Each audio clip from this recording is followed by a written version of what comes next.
Yo, what's going on, everyone? It's your boy Jingle, and welcome back to another episode of Thriller Video Thursday.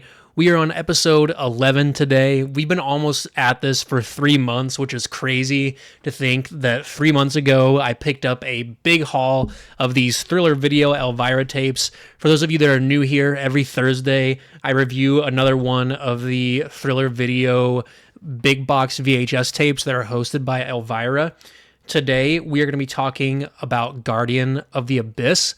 But before we get into that, please remember to like and share this video and subscribe to my channel if you haven't. If you're interested in more horror content, I have a lot more coming.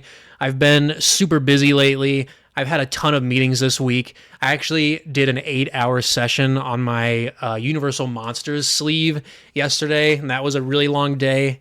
I'm so tired. I debated on coming on here and doing this, but I have to stick out the plan to do this every Thursday. You guys can't see it because this like Sanoderm second skin stuff is over it, but I got the Mummy and I got Phantom of the Opera. We're starting on. I'll show you guys better pictures, or I'll put it on my video next week when I get to take it off. I think I get to take it off on Monday.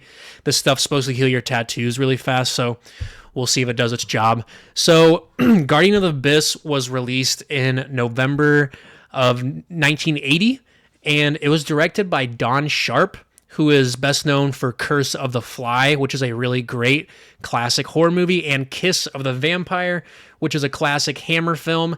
This is part of the Hammer's House of Horrors series. We've done quite a few of these. These are just like hour-long episodes, pretty much. They're not even really movies, but I'm counting this as a movie because it's on a tape.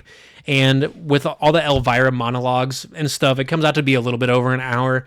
These have been a lot of fun so far. This one I really enjoyed. I think it's in the top 6 of these Thriller videotapes that I've reviewed so far.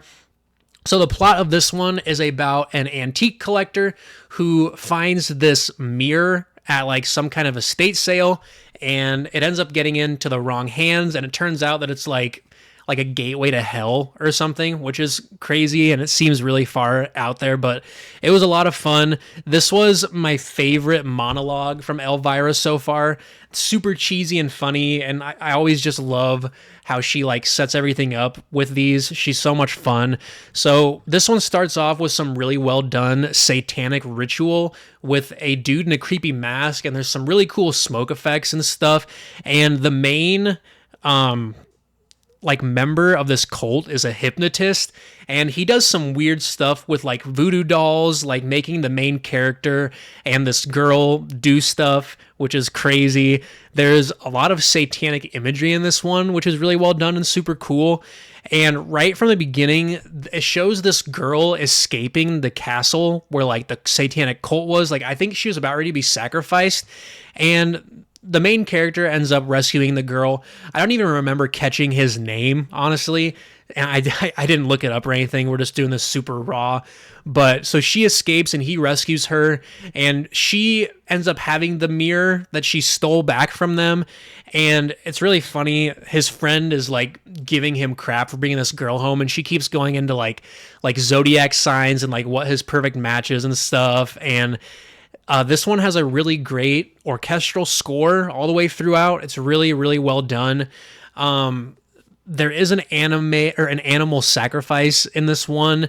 It doesn't show it, but there's some pretty cool blood effects on that. The leader of the cult ends up showing up at the guy's house. He finds out where he lives, and he's tracking down this girl to be sacrificed, and they end up bringing them back to the estate, and they end up pretty much raising a demon from sacrificing this guy, and it has a really great ending. But like I said, overall this one was probably around 6. I really liked the atmosphere and stuff. The plot and story wasn't there really for me, but like the effects of like the mask and stuff made it worth a watch. So let's get into the tape itself. So this is Guardian of the Abyss. This is the cover art. I love that. You got a mirror there with like the creepy smoky face in it. That actually happens in the episode. It says it's starring Ray Lonan. I didn't recognize any of the actors in this one. We've seen Elvira have that pose on a couple of these. On the back, it's actually just a static pose of her in a movie theater. No popcorn or like gimmick or anything.